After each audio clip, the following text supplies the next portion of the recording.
Hello everyone. Welcome back to STS. 사이언스, 테크놀로지, 이코노미, 스트래티지 등을 고민하는 곳입니다. 삼성전자가 1분기 어닝 쇼크를 발표하면서 메모리 감산을 밝혔습니다.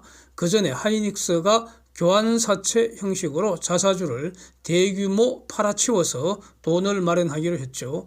이 두 회사의 두 전략이 과연 유효할지, 그 숨은 본질이 무엇일지 정리를 하면서 이 투자의 인사이트 더듬어 보려고 합니다. 글로벌 메모리 반도체 산업 현황, 또 미중 간의 반도체 전쟁 등 이런 삼성전자 감산 결정의 그 전제 사실들, 이런 것은 이전에 여러 영상에서 다루었기 때문에 반복하지는 않고요.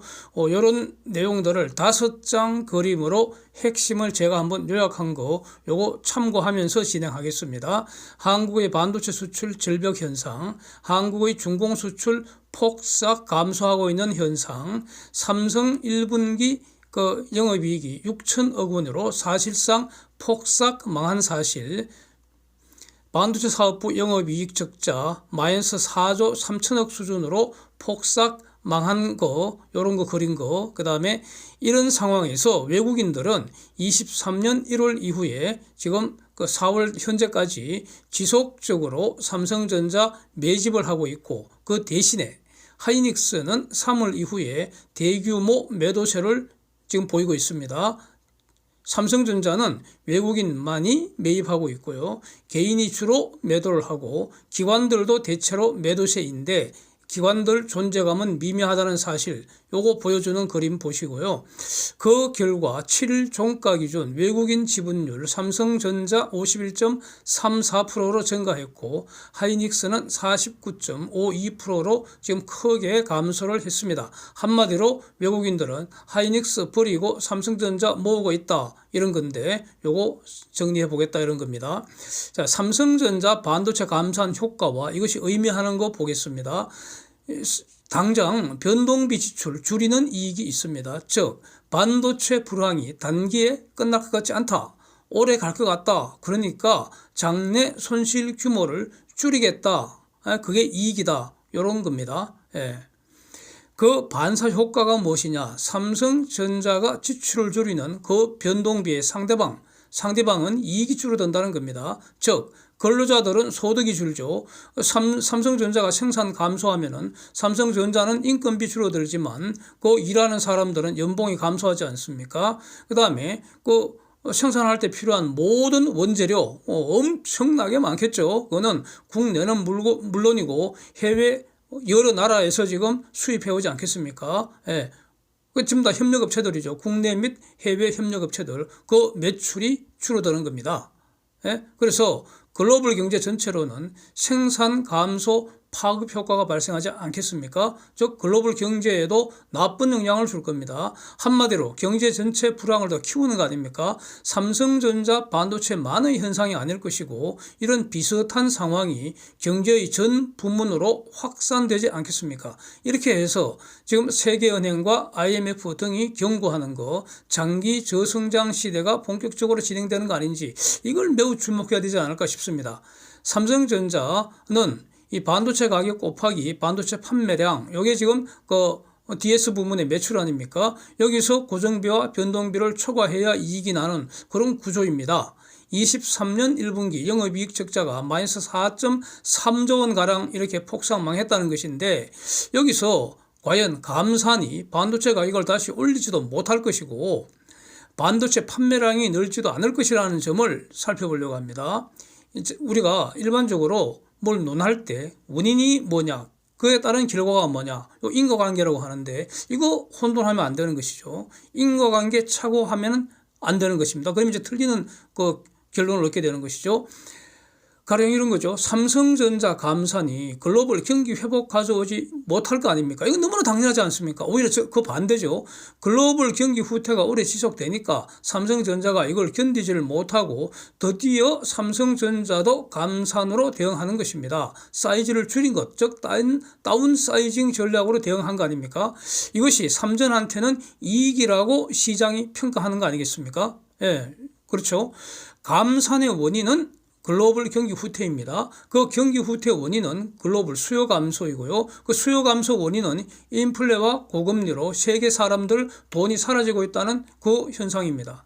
그래서 반도체를 사용하는 제품들을 사람들이 급하게 사지를 않는다. 가급적 천천히 사게 된다. 이런 거 아닙니까? 살려고 줄 서는 게 아니라 팔려고 줄 서는 상황으로 지금 바뀌었다는 거죠. 기업들도 서버 확장 투자 서두르지를 않는다는 겁니다. 만약에 글로벌 다운사이징이 앞으로 계속 진행된다면 그러면 각 기업들도 전부 다 예비 없이 전부 다운사이징 해야 합니다.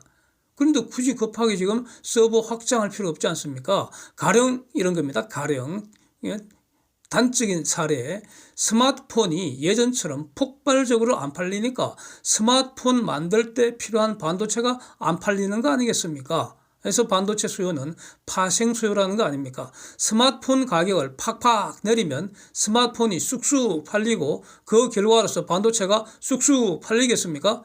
반도체 업황이 좋아진다는 것은 반도체가 홍수처럼 팔리고 값도 오르고 그래야 되지 않습니까? 그래야지 가격 곱하기 판매 수량 이렇게 해서 매출이 기하급수로 팍팍 늘어나는 거 아닙니까?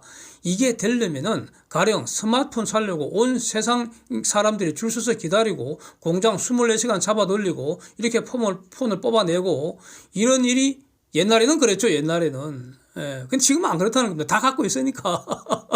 예? 스마트폰 누가 씁니까? 결국 사람이 쓰는 거 아닙니까? 그런데 스마트폰 사줄 사람들 지금은 이미 하나씩 다 갖고 있고요. 이제는 그 사람들 죽는다는 겁니다. 앞으로 죽는 사람이 더 많고요. 예? 스마트폰 사줄 사람들이 지금 줄어들고 있다는 거 아닙니까? 인구 감소는 전 세계적 현상입니다. 예. 스마트폰 사용 팍 늘리려면은 가령 이런 거 아닙니까? 저 아프리카 밀림의 원시 부족들한테 돈 왕창 빌려줘서 통신망 쫙 깔아주고요. 폰 살 돈도 왕창 빌려주고요. 그래서 그러면 이제 폰 사게 하면은 일시적으로 수요가 폭증하겠죠. 그런데 그 빌려준 돈 어떻게 갚습니까? 통신비 어떻게 받아냅니까? 폰 가격 100만 원짜리를 10만 원으로 팍 낮춰버리면 판매량은 찔끔 늘겠죠, 찔끔. 그러나 폰 회사는 이익이 줄거나 손해가 커져 버릴 겁니다. 폰 판매량이 늘면은 반도체 판매도 찔끔 늘겠지만 폰 값이 10분의 1 토막 된다면 반도체 가격도 팍 더 내려가야 될 거 아닙니까? 그러니까 반도체 더 많이 팔아도 이익 더 줄거나 더 손해가 커지지 않겠습니까? 그러니까 저런 전략은 폰 회사도 싫고 반도체 회사도 모두 싫어하지 않겠습니까? 그러니까 어떻게 합니까? 오히려 돈 많고 성질 급한 놈들, 즉 수요 곡선의 좌상단 그 소수의 사람들 대상으로 해서 폰 값을 팍 올릴 수는 없겠나. 요걸 지금 간을 보고 있을 것 같습니다. 그래서 다시 말하면 더 비싸게, 지금보다 더 비싸게거나 더 적게 파는 게 이익이 된다. 뭐 이런 거 검토하지 않겠습니까? 그런데 저 폰 회사들 서로 지금 경쟁 관계이기 때문에 감히 이렇게 못하죠. 결국은 지금처럼 이렇게 흘러간다는 겁니다. 결국 폰 회사, 반도체 회사 모두에게 기회라는 것은 세상 사람들이 더 비싸게 더 많은 폰을 사야 되는데 그래야 반도체도 더 비싸게 더 많이 팔리게 되는데 이런 일은 앞으로 일어나지 않을 것 같다 이겁니다. 최근 세계은행과 IMF가 공통으로 연이어서 경고하는 것은 그 기사 보시는 것처럼 앞으로 장기간 유례없는 최근 수십 년 내에 가장 낮은 장기 저성장 시대가 올 것 같다. 이런 거 아닙니까? 그러니까 여기에 대비하라는 건데 그래서 장기 저성장 시대가 온다. 결론은 동의가 됩니다. 저는 동의합니다. 그런데 세계은행 등이 제시하는 그 저성장의 원인은 동의하지 않습니다. 그건 좀 의문입니다. 요약하면 간단히 말씀드리면은 얘네들이 인플레이션 고금리에 의한 수요 감소를 지금 원인으로 제시를 하는데 이거는 단기적인 사유이고요. 장기 저성장 정확하게는 성장률 장기적 지속적 하락 원인은 글로벌 인구 감소라고 봐야 합니다. 글로벌 인구 감소, 의미 있는 인구, 즉 그러니까 구매 능력을 가진 인구입니다. 아프리카 저런데 많이 늘어나는 거는 그 의미가 없고요. 글로벌 리딩 국가들의 인구 감소라는 겁니다. 즉 인플레와 고금리 문제가 해결된다고 해서 저성장 문제가 해결되지 않는다는 점을 저는 지적을 하겠습니다. 그러니까 인플레와 고금리도 단기에는 해결 안 될 것 같다는 겁니다. 하여튼 그러니까가 아니고 그러나 다시 말씀드리면 인플레와 고금리 문제가 해결된다고 해서 저성장 문제 해결되지 않는다. 그러나 인플레와 고금리도 단기에는 해결 안 될 것 같다 이겁니다. 한일중 이미 인구 감소 시대 진행 중이고요. 뭐 한국이 가장 압도적으로 심각하다는 것은 뭐 여러 번 말씀드렸고요. 미국과 EU도 평균적으로 출산율 지속 하락하고 있고 인구 성장률 지속 하락하고 있습니다. 예. 국가별로 이미 인구 감소가 진행 중입니다. 이게 다 지금 그 공통이라는 겁니다. 한국과 비슷하게요. 전 세계 공통으로 이 전 세계 공통이라는 것은 그러니까 글로벌 리딩 국가들, 예? 그러니까 한국, 일본, 뭐 저기 미국, 버탄 저 북미 지역, 캐나다, 저 유럽, EU 이런데라는 겁니다. 영국 이런데. 예. 공통적으로 1960년대 이후 지속적으로 출산율이 급감하고 있다는 겁니다. 예. 그래서 인구 증가를 걱정할 게 아니라 인구 현상 유지를 위한 최소 합계 출산율이 2.1명이라고 합니다. 그런데 최근 그 데이터 미국 한 1.6명, EU는 한 1.4명 정도 이렇게 추정이 되고요. 한국은 22년 기준 발표 통계가 0.79명으로 유례 없는 저출산이고요. 인구 성장률도 보면은 미국은 0.4%, EU는 0%로 지금 보입니다. 예. 그러니까 독일, 이탈리아, 그리스 등은 이미 인구 감소하고 있고요. 그래서 인구 감소 지역 의원 숫자를 줄이고 있는데 가령 이탈리아 같으면 이미 3년 전에 그 의원의 3분의 1을 줄여버렸다. 이거는 사실 최근 영상에서 본 바가 있습니다. 그래서 글로벌 경제 리딩 국가들 합계 출산율 대략 2.1을 넘기지 못하면 장기적으로 인구 감소한다. 이런 뜻이고요. 그러면은 그리고 공통적으로 노령사회 된다 이런 뜻이고요. 그러면 장기적 인구 감소는 장기적 저성장과 정확하게 같은 말이다. 이렇게 정리되는 겁니다. 우리 경제학 교과서 마지막 부분 잘 안 보죠. 마지막 부분 성장론의 마지막 결론이 뭡니까? 장기 성장률 이퀄 인구 증가율이라는 겁니다. 다시 말하면 노동 증가율이죠. 정확하게 교과서 용어로 쓴다면은 노동 증가율입니다. 노동과 자본이 투입 요소라고 하니까요. 즉 장기 성장률은 장기 인구 증가율에 수렴하는 것이고, 즉 장기 성장을 결정짓는 유일무이 팩트는 인구라는 겁니다. 인구, 자본이 아니라는 것이고요. 인구와 자본의 조합으로 해결하는데 한계 있다. 기술 혁신으로 해결하는데 한계 있다. 이런 겁니다. 장기 성장률은 인구 증가율입니다. 근데 인구 감소하고 있으니까 장기 성장률 감소한다. 이런 뜻입니다. 인구 감소는 그래서 다운사이징 시대가 지금 앞으로 진행된다. 이런 겁니다. 모든 것을 두세 개 합쳐서 한 개로 사이즈를 줄여야 살아남는다. 이런 겁니다. 이거는 존재의 원리입니다. 존재의 원리. 그래서 유치원, 초등학교, 중학교, 고등학교, 대학교 두세 개 없애버리고 한 개만 남기고요. 가령 요즘은 어저께 영상에서 본 거는 은행 지점 두세 개 없애고 한 개만 남기고요. 이런 거 아닙니까? 시, 군, 구 두세 개 없애버리고요. 한 개만 남기고요. 그래서 사라지는 시, 군, 구의 모든 직급의 모든 공무원들 예외 없이 싹 잘리는 것입니다. 예. 의원수 서너 명 잘라서 한 개만 남기고요. 예. 공무원 수도 전체 공무원 수 줄여야 한다는 거예요. 이게 다운사이징 시대입니다. 인구 감소는 곧 시장이 줄어든다. 이거 같은 말 아닙니까? 예? 그렇잖아요. 그래서 지금 생산 체제로는 공급 과잉이라는 뜻입니다. 자연스럽게 공급 감소시켜야 되는데, 즉 회사 숫자도 구조조정 될 거라는 겁니다. 앞으로. 예. 그거 아닙니까? 회사들이 너가 알아서 두세 개 자율적으로 뭉쳐서 하나로 변신해라는 겁니다. 예. 안 하면 어떻게 된다는 거죠? 지 혼자 다른 데 다 죽이고 살아남든가 아니면 지가 먼저 죽든가 그런 겁니다. 가령 국민은행, 신한은행, 우리은행, 하나은행, 농협은행 5개 은행, 저거 너무 많은 것 같습니다. 은행 지점을 통폐합할 게 아니라 아예 은행 자체를 한 2개 정도 없애도 아무 지장 없을 것 같지 않습니까? 그래서 앞으로 한 20년 이내에 은행 한두 개, 은행 자체가 한두 개 사라지지 않을까, 그래도 되지 않을까 싶습니다. 그런 일이 나지 않을까, 앞으로 살펴보겠습니다.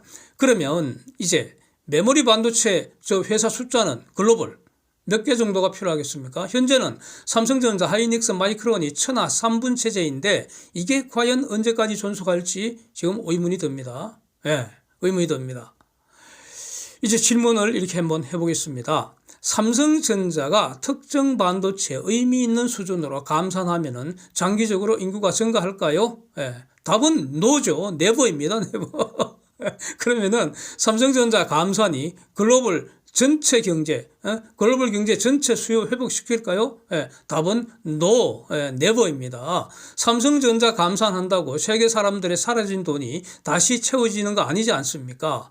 그러면 삼성전자 감산이 반도체 수요 회복시킬까요? 답은 당연히 no, never입니다. 그러면 감산하면 좋은 겁니까? 누구한테는 좋고 누구한테는 나쁘다는 겁니다. 그렇지 않습니까? 하이닉스하고 마이크론은 반사 이익을 분명히 볼 것 같습니다. 그렇다고 하이닉스 마이크론의 매출 늘지는 않을 거고요.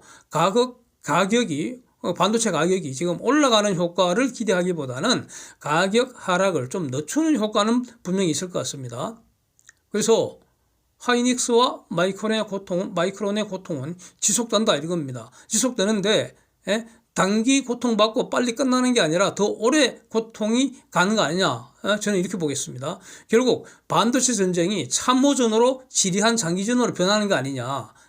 반도체 전쟁 오래 간다. 결국 삼성전자가 이 장기전 대비해서 적절하게 지금 그 감산을 선택한 거 아니냐. 저는 이렇게 보는 게 가장 현재 상태로서는 가장 합리적이지 않겠나 이렇게 보겠습니다. 최근에 외국인들이 하이닉스 판돈으로 삼전 삼호하는 현상, 즉 하이닉스를 삼성전자로 바꾸는 이 전략, 요거는 유효하겠습니까? 요게 이제 주목이 되는데요. 그래서 원래는 요 영상 준비할 때 하이닉스 공매도가 폭발적으로 늘어난 현상, 요걸 정리를 해보고요. 이 공매도 전략의 유효성 판단해 보려고 이렇게 영상을 쭉 준비했는데, 이 지금 삼성전자 감산 효과가 또 더 전제가 될 것 같아서 요걸 먼저 하다 보니까 지금 영상이 너무 길어졌습니다. 간략하게 못해서 죄송하고요. 그 다음에 또 지금